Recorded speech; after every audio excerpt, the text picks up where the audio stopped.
The Tennessee Titans' biggest roster battle on offense is for starting tight end, and I think the rookie, Gunnar Helm, is who wins the spot. I'll explain why on today's edition of Locked On Titans.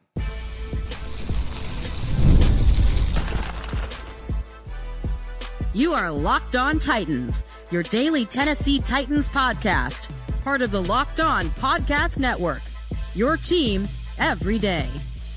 Welcome to the Locked On Titans podcast. I am your host, Tyler Rowland. Titans fans, today's edition of the Locked On Titans podcast is brought to you by FanDuel. Right now, new customers can get $200 in bonus bets when your first $5 bet wins. On today's show, we're going to take a look at the biggest roster battles on offense for the Titans. Look, we're through the main part of free agency. We're through the NFL draft. The majority of the Tennessee Titans roster is set in place. So let's take a look at who's going to start at tight end, the offensive line depth, wide receiver 3, running back 3, a lot of questions. We're going to get into all of them. On tomorrow's show, we're going to take a look at the defensive side of the ball, talk about who's going to start at edge opposite Arden Key, who's going to be the depth roles in the secondary, and who's going to start at middle linebacker. Also, on Friday, we are going to take a look at rookie minicamp. Rookie minicamp for the Titans starts on Friday, goes on to Saturday, and I'm going to have a full preview of rookie minicamp for you guys to end our week. But with all that being said, I do want to thank you for making the Locked On Titans podcast your first listen each and every day. Remember, Monday through Friday, Tennessee Titans content all year round, always for free. Make sure that you get subscribed, stay subscribed. It's your team every day. Shout out to my everydayers out there tuning in Monday through Friday. If you aren't an everydayer, you need to be one. But with that being said, let's start with the position battles on offense. And we got to start with QB1. Is it going to be Cam Ward? Is it going to be Will? I'm just kidding, guys. Let's talk about tight end 1. Who is going to start for the Tennessee Titans? And again, I think that it's going to be Gunnar Helm, the rookie out of Texas. That is my pick for who is going to get the majority of the tight end 1 snaps. Now, of course, you have Chig Okonkwo going into his 4th year in the NFL. Obviously, a very talented player in his own right. You have Josh Whyle going into his 3rd year in the NFL. Guys who definitely have that experience in the league over Gunnar Helm. But at the end of the day, it comes down to skill set. And I think Gunnar Helm is a blend between those two players. He has ability after the catch, and he has ability to be a good receiver like Chig Okonkwo. Is he as explosive as Chig Okonkwo? Absolutely not. But he's more explosive. I don't like using the term explosive with Gunnar Helm because he's not like a freak explosive athlete, but he's more explosive than Josh Whyle, who's a little bit more stiff in the hips. But Gunnar Helm gives you some of the height and ability to win matchups and one-on-one and contested catch stuff that you thought you were going to get from Josh Whyle when he was drafted. And he's also a better blocker than Chig Okonkwo and a better blocker than Josh Whyle at the next level, in my opinion. So, I mean, he kind of gives you a little bit of what all of those guys give you. And in the Tennessee Titans system, I know a lot of people are going to say he's not a good enough blocker. Well, guess what? You want to look at the blocking from the tight ends last year from the Tennessee Titans? Chig Okonkwo had the lowest run blocking grade per Pro Football Focus of any player on the Tennessee Titans offense with a 36. A 36, that's in 230 run blocking snaps. You want to look at Josh Whyle? He was 27th out of 33 players on the Tennessee Titans offense who actually blocked on a run play, which included people like Will Levis and Josh Kelly. Josh Whyle had a 49.5 run blocking grade. And listen, if you want to cut on the tape, it looks that bad. The Tennessee Titans tight ends got dominated in the run game, and that's part of the reasons the Titans were so inefficient in the run game. Is Gunnar Helm a great blocker? No, he is not a great blocker at this stage, but as I'm going to show in the film breakdown that's coming out on the Tic Tac Titans channel this week, I'm going to go into why I'm so excited about Gunnar Helm and what he can do. And look, he is a physical, willing blocker. He needs to clean up his technique. He needs to get stronger and add more muscle just as a player overall. But I think what he does right now, immediately, gives the Titans the most versatile tight end that they could have out there. And in Brian Callahan's system, where he mostly wants one tight end, 3 wide receivers, 1 running back, having a guy with more versatility, I think is important. Now, Chig Okonkwo is going to play his role. He's going to be so good in the RPO game with Cam Ward, the quick screen game with Cam Ward. It's not like I think that Gunnar Helm is going to take 75% of the tight end 1 snaps, and that's going to leave nothing for Whyle or Chig. But the reality is I think that he will take the majority of the tight end snaps, making him tight end 1. Chig Okonkwo will be used in those quick game situations and in passing situations as the secondary tight end. Josh Whyle can be, that immediate backup for Gunnar Helm and the 3rd tight end. And then you add in David Martin Robinson, you add in Thomas Odukoye, who can give you something. See how that shakes out. We'll talk about, my 53-man roster prediction. We'll do one of those here within the next couple of weeks. But at the end of the day, I just think Gunnar Helm is clearly the best option for the Titans.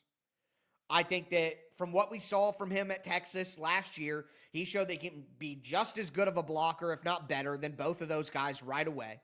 And gives you a little bit of both of the worlds in terms of a receiver.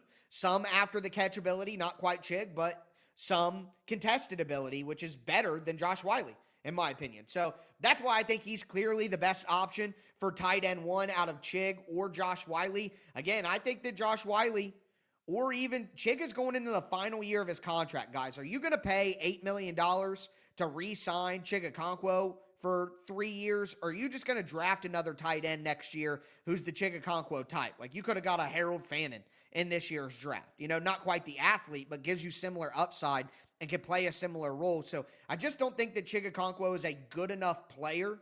I felt the same about Jonnu Smith when he left. And I think Jonnu Smith in his final years when he really went crazy, I think that Jonnu Smith is a better player right now marginally than Chig Okonkwo is. Now, Chig has been in bad offenses.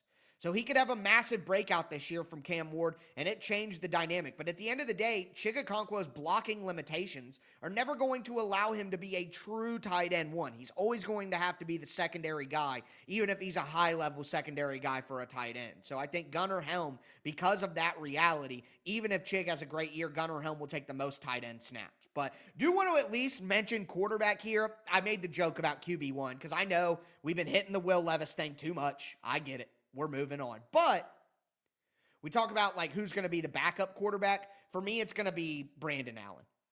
Brandon Allen will be the backup quarterback. I think Tim Boyle will be a camp arm. I think eventually Will Levis is out of here. I've been adamant about that. I have a hard time believing anything otherwise.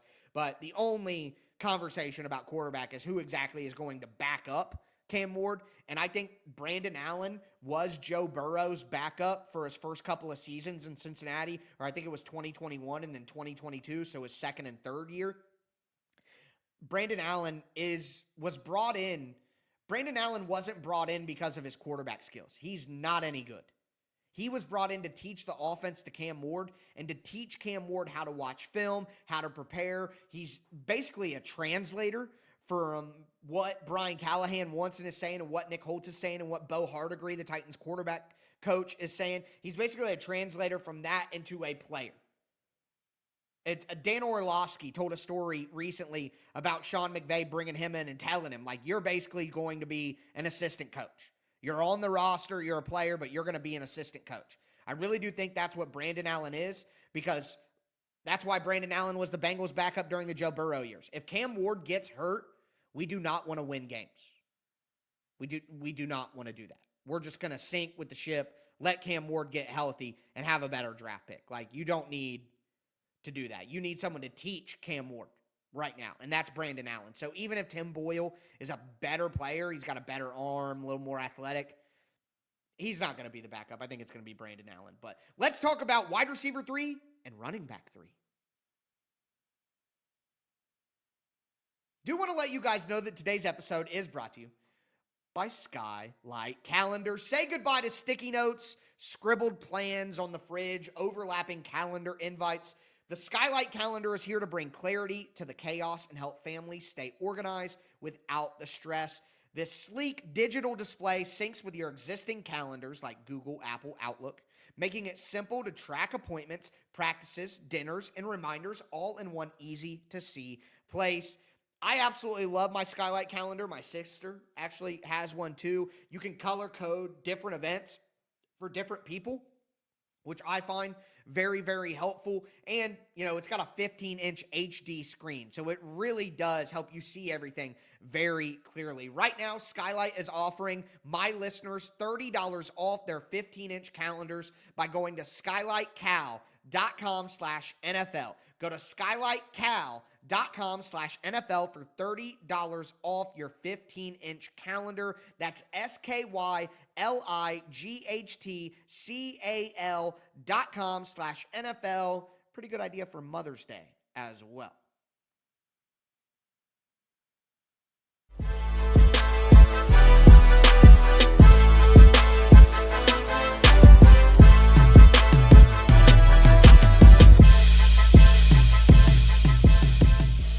Titans fans, let's continue today's edition of the Locked On Titans podcast. We talked about tight end one. We talked about quarterback a little bit, but in a backup sense. That's really what I'm focused on there. Now I want to move on to the other skill positions. We need to talk about wide receiver. We need to talk about running back. And I'll tell you, the wide receiver 3 conversation, very, very juicy. Before we dive in, thanks again for making the Locked On Titans podcast your first listen each and every day. Make sure that you get subscribed, stay subscribed for free year-round daily Tennessee Titans content. But wide receiver 3, man. So we know Calvin Ridley, and I think Tyler Lockett. No matter what happens, Tyler Lockett is going to be one of the top 3 wide receivers. No matter where one of these young wide receivers ascends, the top 3 wide receivers will include Tyler Lockett, whether that be 2, whether that be 3. Let's say somebody really takes a leap and pulls an A.J. Brown and is way better than we ever expected. Then Tyler Lockett would slide down to 3, and that player would be 2, and Calvin Ridley is 1. You know what I mean? That's where we're at. I mean, A.J. Brown ascended to number 1 right away, but if one of these receiving options ascend to be the Tennessee Titans' number 1 receiver, over 1,000-yard receiver Calvin Ridley last year, ladies and gentlemen, we are cooking. And I will tell you who I think that player will be if there is going to be that.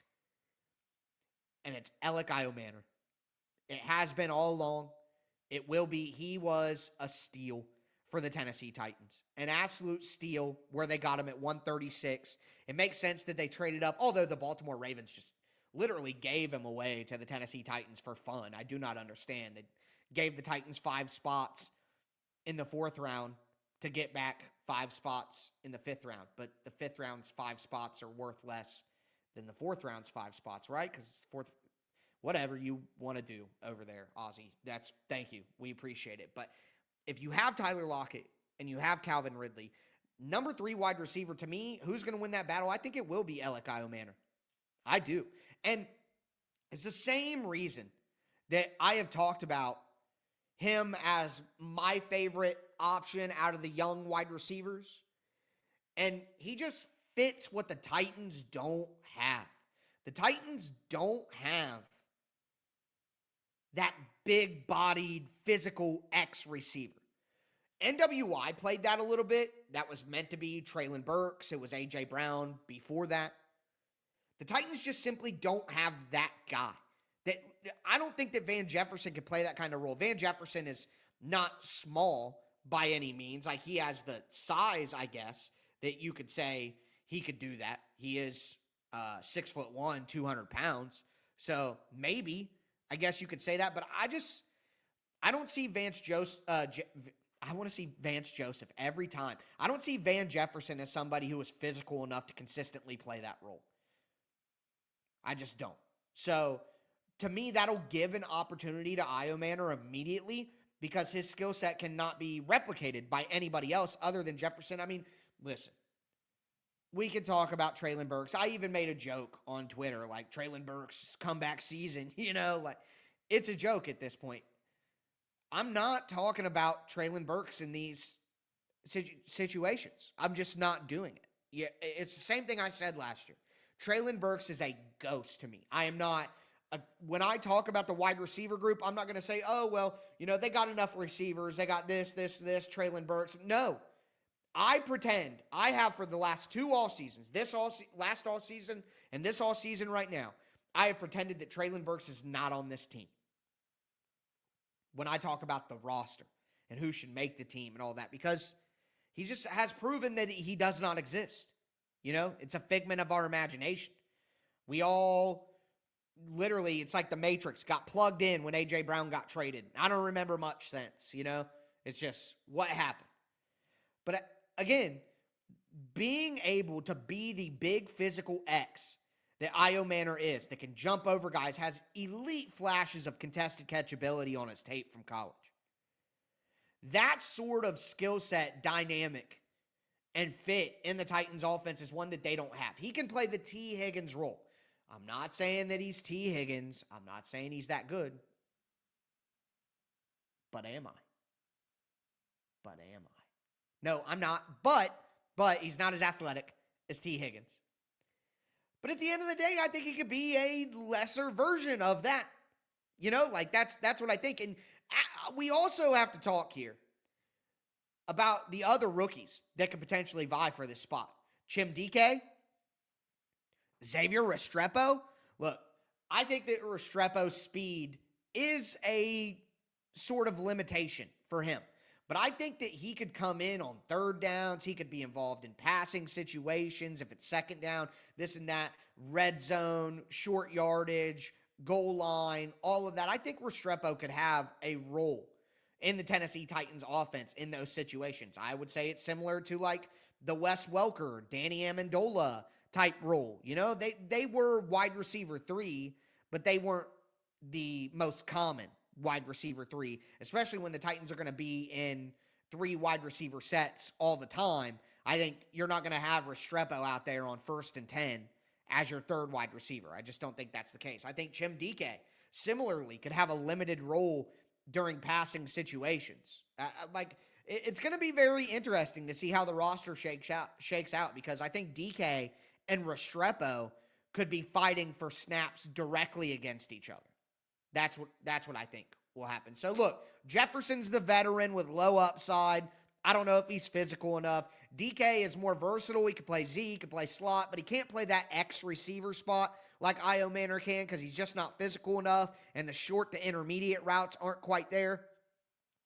Burks, I wrote LOL. Like I told you guys, he doesn't exist for me. So going through that thought process, it's got to be Ayomanor. He's the one who fits the best. So that would be my answer. Now, looking at running back 3,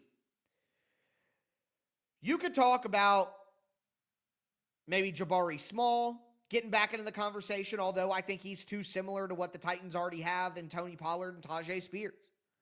That's why for me it really comes down to Julius Chestnut and the rookie, Kal-El Mullings, Superman Mullings. It comes down to that. And maybe, listen, I got to admit my biases here. Throughout the entire existence of me hosting this podcast, there has been people on this roster that I just simply cannot fathom. I just can't accept that they keep getting opportunities.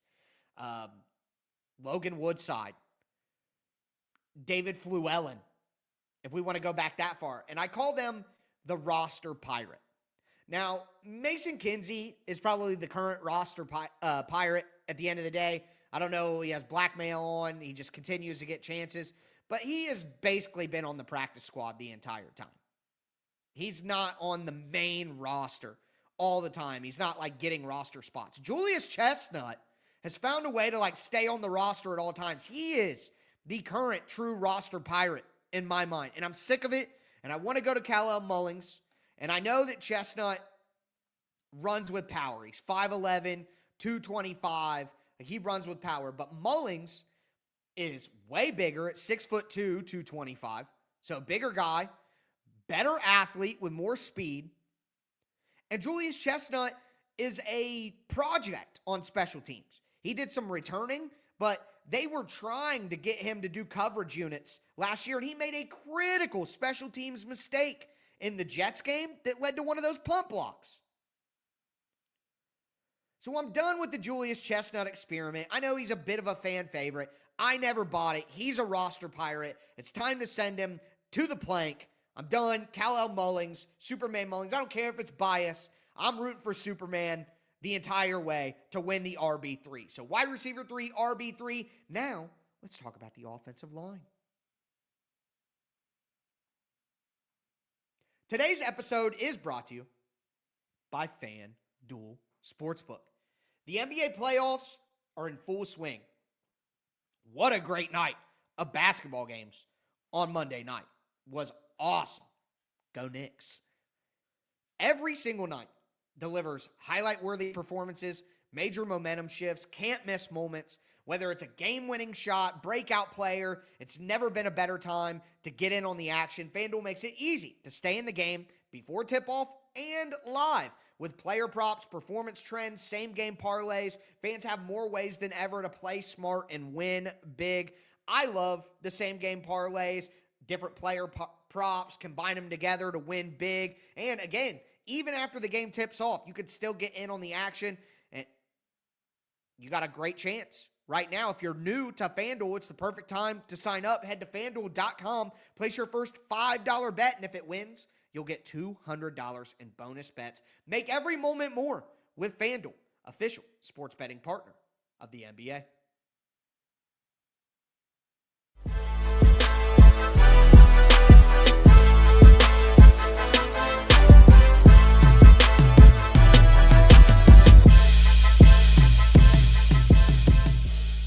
Titans fans, let's continue today's edition of the Locked On Titans podcast, talking about the biggest roster battles on the offensive side of the ball. Again, on tomorrow's show, I'm going to do the defensive side of the ball. We'll talk about who's going to start at linebacker next to Cody Barton, who's going to start across from Arden Key at edge. What about depth in the secondary? So many juicy questions as we head towards OTAs and mini camps. Rookie mini camp is on Friday. I'm going to have a full preview for you guys.